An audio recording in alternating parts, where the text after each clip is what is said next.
So yun, nandito po tayo ngayon sa Sitio Liwanag. First time ko dito sa Sitio Liwanag. Kasama ko yung si Sig. Anong masabi mo? Natin sa Sitio Liwanag.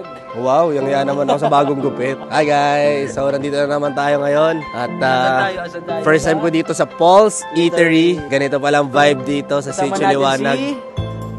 Si Daminsi. Ano masasabi mo sa ano natin yung set? Ay pre, na-miss ko dito. Happy to be here.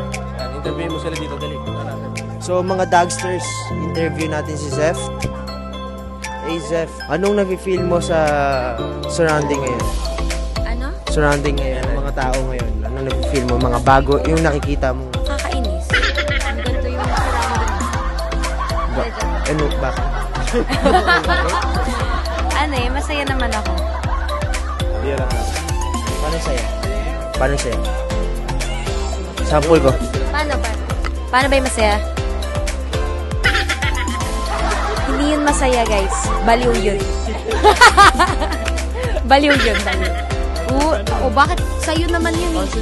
Ikaw kaya? Cancel. Ikaw kaya, pakita nga ako? Oo. Sige nga, ikaw. Masaya. Oo. Guys, baliw din mo. Paano naman yung saya?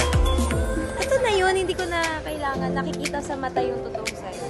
Hindi mo kailangan externalize. Corny nyo? Actor, dapat hindi mo na kailangan magsalita o ano. Dami sinabi. Good interview.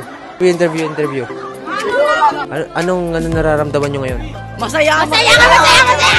Masaya! Opo. Maligalig! Ayun yung mga kabataan ngayon. Masaya at maligalig. At, yun nga, for today's vlog, thank you for watching guys.